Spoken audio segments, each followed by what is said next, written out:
Semana Santa que llega, en un verano que viene también complicado inflacionariamente. Lorenzo Ramírez, periodista económico. Lorenzo, muy buenos días.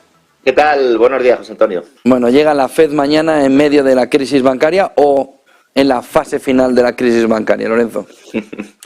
Hombre, yo entiendo que es difícil, ¿no? Vivir con miedo todos los días y que estar preocupado es complicado, pero aunque ayer los mercados se tomaron un respiro y parece que también están arrancando con cierto optimismo, hay que asumir que las crisis bancarias no duran un par de semanas, nunca han durado un par de semanas y esta tampoco va a durar un par de semanas. Yo siento ser un poco aquí el pepito grillo del programa, pero debemos ser conscientes de que estamos al principio de un proceso que siempre es complicado, que tiene altibajos, hasta que se van despejando las dudas sobre la calidad del balance de las entidades financieras, que en estos momentos no sabemos cuál es la calidad de ese balance. Tampoco lo sabíamos hace un mes. Lo que pasa es que nos habían producido una serie de acontecimientos que han iniciado, que han prendido esa mecha, ¿no? El caso de Credit Suisse es paradigmático. Fíjate, ha sido vendido, entre comillas, ¿no?, por 3.000 millones más otros 9.000 millones en garantías públicas, cuando en teoría su capital de máxima calidad supera los 50.000 millones. Evidentemente, esta cifra no puede ser cierta, ¿no? Y el problema aumenta cuando comprobamos como en el pacto de fusión con UBS pues se han volatilizado los ahorros de los que tenían bonos convertibles, algo que ya tú el fin de semana empezaste a apuntar como algo relevante, ahora ya aparece en todos los medios. La verdad es que tú, como no descansas nunca, pues el fin de semana estabas ya hablando de esto, que es muy relevante. Es una operación que seguramente acabará en los tribunales porque supone saltarse el orden de prelación en las intervenciones bancarias. Es tan evidente que hasta el Banco Central Europeo ha salido a la palestra para decir que en el caso de que se intervenga un banco europeo, esto no se va a realizar, al mismo tiempo que nos dicen que no hay ningún problema en un banco europeo, ¿no? El problema es fundamental y no tiene nada que ver con el sector bancario, o lo tiene todo que ver, y es el de la mentira, José Antonio.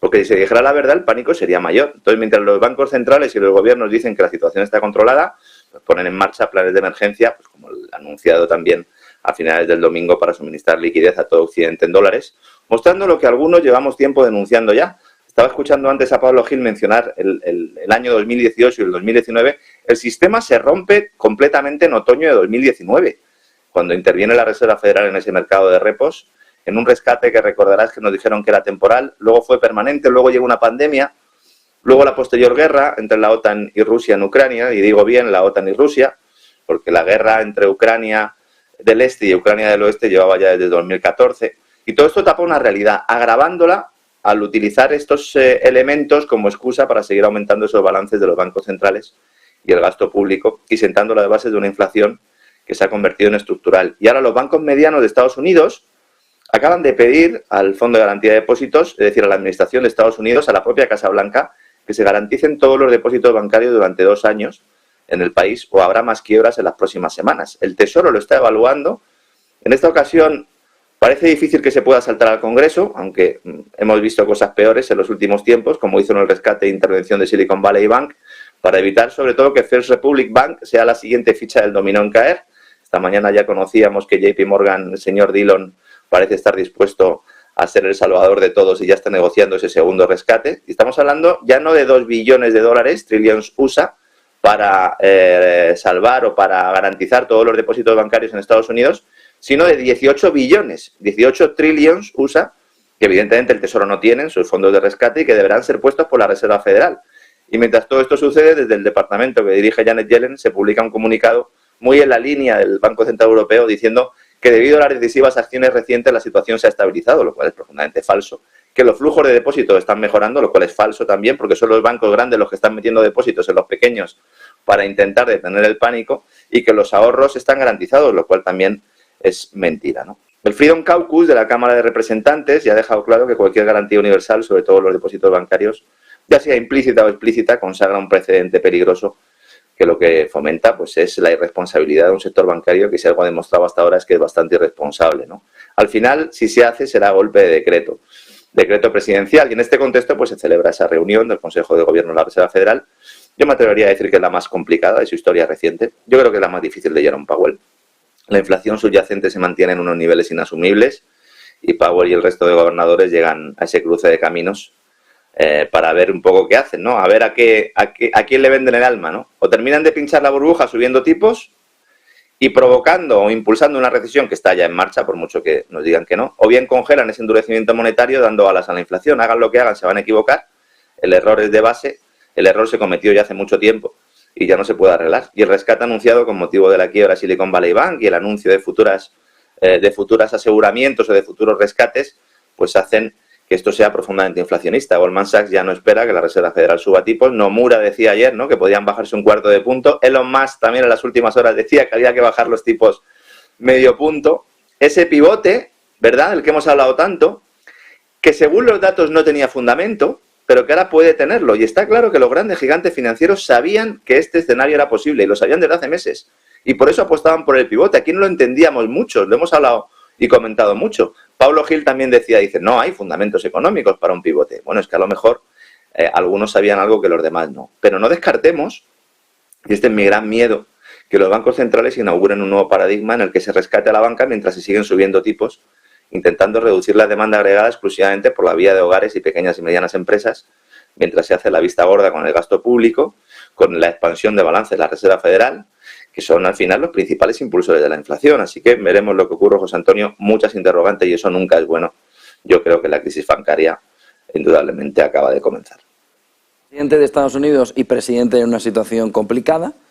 Trump, que ya nos dijo el fin de semana que hoy era el día en el que iba a ser detenido, no se conoce mucho más al respecto, y un posible impeachment a Biden, del que sus negocios de su familia, ¿no?, al salir a la luz están implicando directamente al presidente, con lo que los dos van a tener hoy un día de jaquecas al menos, ¿no?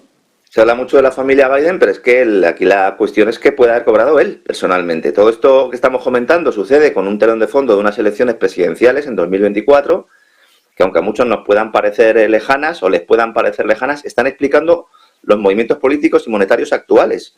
Porque la Reserva Federal y la Casa Blanca intentarán que para entonces la crisis ahí ya sí empiece a alejarse. Entonces el problema es que ni siquiera sabemos quiénes van a ser los candidatos, porque el aparato judicial de Estados Unidos, impulsado por el Partido Demócrata y también por una facción del Republicano, que quiere evitar a toda costa que pueda presentarse Donald Trump, están cercando al expresidente por ese presunto pago a la actriz porno a cambio de su silencio durante aquella campaña electoral de la Casa Blanca de 2016. Claro, este caso, que está siendo manejado con evidente prevaricación por parte de la Fiscalía de Manhattan, se saca otra vez del cajón porque ya no pueden apartarle de la carrera presidencial a Trump por la posesión de documentación confidencial, porque es que Biden ha hecho lo mismo, ¿no? Decían que le iban a detener, en las últimas horas ayer ya decía Trump que había recibido algún tipo de filtración y que se podía evitar esa detención. Ya conocemos también un poco al personaje, cómo juega Trump con esa propaganda también, con esos medios de comunicación, a ser un poco la alternativa, ¿no? Decía que iba a limpiar el pantano y a lo mejor primero tendría que limpiar su casa, ¿no? Y precisamente ahora vuelve a sobrevolar ese fantasma del impeachment a Biden, no a Trump, sino a Biden, por esos negocios oscuros de su familia en Ucrania, en China, en Rumanía. Hay muchos países con empresas que han enviado dinero a los Biden, con alianzas empresariales que a través de testaferros con nombre y apellidos que aparecen en documentación oficial llevaron ingentes cantidades de dinero de procedencia irregular a las cuentas bancarias de Hunter, su hijo, de James, el hermano del presidente. Estos aparecen en los registros bancarios presentados por el Comité de Supervisión y Rendición de Cuentas de la Cámara de Representantes. Esto no es un artículo periodístico, esto es documentación oficial en el Congreso, un informe en el que se revelan pagos a otro Biden cuyo nombre es eliminado. Aparece en el nombre de todos los Biden menos de uno. ¿Quién es ese uno? Pues evidentemente esto apunta directamente al presidente. Me recordaba mucho cuando veía la documentación esta a lo del Mr. X de los GAL, ¿no?, en España. Y esto es solo el principio, porque el Comité de Supervisión manifiesta estar preocupado por las implicaciones que puede tener esto para la seguridad nacional, derivadas de que la familia del presidente Biden recibiera millones de dólares de ciudadanos extranjeros. Han dicho que van a continuar siguiendo el rastro del dinero para determinar si el presidente Biden personalmente se ve comprometido por esos planes de negocio de la familia. Y la clave aquí es que Biden, ante todo esto, se limita a negarlo, a pesar de que se han presentado extractos bancarios que prueban, insisto, cómo el dinero acababa en las cuentas familiares que tiene la familia en Delaware, que era también el destino del dinero que el magnate Igor Kolomoisky lavaba, el padrino de Zelensky, vía Chipre, con la ayuda de Burisma Holdings, que es la empresa energética ucraniana que se forraba con las comisiones por suministros de gas ruso a Alemania y que tenía a Hunter Biden sentado en su consejo de dirección. Un Hunter Biden que lo único que ha hecho para defenderse es demandar al dueño de la tienda de informática donde llevó el portátil a arreglar, acusándole de divulgar información confidencial, ¿no? Hombre, yo creo que aquí al que hay que demandar es a Hunter por haber sido tan imbécil, ¿no?, de haber llevado el ordenador a arreglar a una tienda y luego pues que sucediera todo lo que sucedió. Ellos en ningún momento niegan, sobre todo Hunter, que esa información sea real, sino que se haya hecho pública, ¿no? Al final, como siempre, se mata al mensajero, José Antonio. Tenemos dos cuestiones clave en geopolítica, además de esa reunión que estamos viendo alrededor de Xi Jinping y Vladimir Putin en Rusia, China y Rusia mirando a ver ese proceso de paz, pero alrededor el FMI había llamado la atención cómo ha modificado su criterio de enviar dinero de países a Ucrania, y por otro lado ese temor que tiene ahora mismo la OTAN ha comunicado de que Rusia dinamite el tubo noruego del Báltico, que está centrándonos también la fotografía, algo que sería extraño por parte de Rusia, ¿no? Bueno, se puede vengar. Es que aquí la gran cuestión es esa. Ahora la OTAN teme la venganza, sobre todo después de ese reportaje de Seymour Hersh y después de que pues prácticamente ya todo Occidente sepa que aquello fue un inside job, que fue un atentado terrorista, porque es terrorismo de Estado al final, ¿no? Cometido, pues no sabemos exactamente por quién, pero hay diferentes versiones y todas implican a los mismos, ¿no? A ucranianos, a polacos, a británicos y a estadounidenses con la colaboración del gobierno noruego. No olvidemos que el día famoso de autos, cuando estallan los Nord Stream 1 y 2, se inauguraba el Baltic Pipe, que era el proyecto estrella de Noruega para llevar gas a Polonia, y Polonia pues de alguna manera se quería convertir en una especie de nodo o hub, como está tan de moda decir ahora mismo, y servir un poco también de puerta a ese gas y llevarlo al centro de Europa, ¿no? Ahora mismo la OTAN teme que se pueda producir algún tipo de ataque. Hay bombarderos B-52 estadounidenses sobrevolando la zona, es decir, estamos viendo una escalada muy importante y, como bien dices, Xi Jinping está intentando convencer a Rusia de que es mejor salir de esa trampa que le tendió la OTAN en su momento cuando llegó Biden y que motivó finalmente esa intervención rusa. Xi Jinping considera que hay que mirar ya hacia otro sitio, él es consciente además de que la mirada a Estados Unidos está puesta en el Pacífico y que seguramente con esta crisis bancaria se empiece ya a dejar un poco de lado el tema ucraniano y veremos qué sucede si finalmente en verano se acaban las municiones, ¿no? El Fondo Monetario Internacional está como loco para ver si le suelta los 15.000 millones de dólares a Ucrania, porque es un dinero que va a acabar en manos de las multinacionales occidentales para ese famoso Plan Marshall, que va a ser un saqueo y una expropiación de recursos, como ha sucedido siempre a lo largo de la historia. Y de hecho lo que es vergonzoso es que el Fondo Monetario Internacional haya modificado, incluso antes de que acabe la guerra, sus programas de préstamos, cambiando las definiciones, cambiando los criterios, para poder entregar un dinero exclusivamente a Ucrania. Recordemos que el Fondo Monetario no puede entregar así el dinero como así en países en guerra, y han decidido pues modificarlo, sin mencionar expresamente a Ucrania, pero han decidido modificarlo, diciendo que para países que se enfrenten a una incertidumbre excepcionalmente alta, pues se les puede entregar el dinero, una definición que es muy amplia. Luego especifica que tienen que ser países que sufran perturbaciones exógenas que están fuera de control de las autoridades del país. Bueno, ¿qué país no está sufriendo este tipo de perturbaciones, no? Y sobre todo, pues porque hay que tener en cuenta que aquí hay unos intereses comerciales muy importantes en ese famoso plan de reconstrucción, Plan Marshall, que en realidad ya ha comenzado porque hay muchos empresarios occidentales que están allí poniendo la cuchara, y con un BlackRock, no olvidemos, esa gestora, la mayor del mundo, de Larry Fink, que aspira a gestionar buena parte de estos fondos, ¿no? Veremos lo que sucede en los próximos meses, pero fuentes militares me indican que en verano pues podría esto ya ir tocando a su fin, y al final iremos viendo cómo esas aguas se van reconduciendo. La mala noticia es que esas aguas turbias irán a otro sitio, igual que cuando acabó Afganistán empezó Ucrania, o continuó Ucrania, pues luego seguramente nos vayamos al Pacífico. A ver qué hace Australia, a ver qué hace Japón, que son los elementos que quiere utilizar Estados Unidos para llevar la guerra a las puertas de China, y a ver si China pues también entra en ese juego o se mantiene como hasta ahora defendiendo la paz, porque hasta ahora China lo que ha defendido es la paz, aunque a muchos pues les pueda parecer extraño y a otros directamente les moleste, José Antonio. Y un último punto, escribes hoy en Mercados que las farmacias españolas estarían quedando sin algunos medicamentos. ¿Qué es lo que está sucediendo? Bueno, sin algunos, sin muchos. En estos momentos faltan 744 medicamentos en las farmacias españolas. No 744 cajas, sino 744 medicamentos completos. Las farmacias españolas están sufriendo graves problemas de desabastecimiento como consecuencia de una deficiente gestión por parte del gobierno español, porque esto es un problema que viene un poco de lejos, porque se llevan años adoptando decisiones en materia sanitaria que presionan el suministro y también reducen la calidad de atención al paciente. Yo creo que esto no hace falta una exclusiva en ningún periódico para contarlo, todos lo sabemos cuando vamos al médico de la Seguridad Social y también al médico privado, porque también están muy presionados por ya no solo por la pandemia, sino por la mala gestión, ¿no?, que se hace de la Administración Sanitaria española.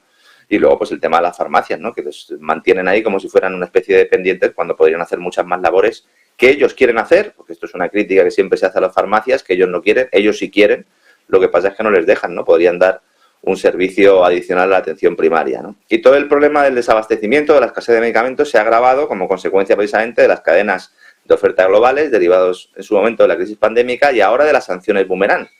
Claro, Alemania, el polo químico alemán es fundamental para garantizar esa exportación y ese suministro de medicamentos a toda Europa. Es verdad que muchos de los principios activos se reciben de China, pero Alemania es país fundamental como proveedor y ha perdido producción por esa ruptura de la alianza energética con Rusia. Volvemos otra vez a lo mismo, ¿no? A todas esas consecuencias que han tenido pues tanto la voladura de los gasoductos como la voladura de los puentes diplomáticos, ¿no? Los ciudadanos llevan tiempo viendo cómo cuando acuden a su farmacia no están disponibles los medicamentos que les han sido recetados, sin existir siquiera la posibilidad de ser encargados para su posterior recogida. Las redes sociales esto pues lo llevan denunciando desde hace mucho tiempo y decidí investigarlo, porque digo, esto tiene que tener un fundamento y según el registro CIMA de la Agencia Española de Medicamentos y Productos Farmacéuticos, en las boticas españolas en estos momentos, bueno, al menos anoche, que fue cuando terminé la información, faltaban 744 fármacos, entre ellos varios tipos de antibióticos, ¿no? Y esto es tan evidente que, bueno, pues las asociaciones que representan los intereses de los farmacéuticos están pidiendo una especie de excepción ibérica a los medicamentos, utilizando un poco la misma expresión del mercado energético para luchar contra unos problemas coyunturales y estructurales del sector, ¿no? Porque vemos cómo el incremento de la demanda de medicamentos se dispara y el precio medio de las recetas baja, lo cual aquí hay un problema. Yo entiendo que hay ya mucha gente que piense, bueno, pero ¿qué nos está diciendo Lorenzo? ¿Que hay que subir los precios de los medicamentos?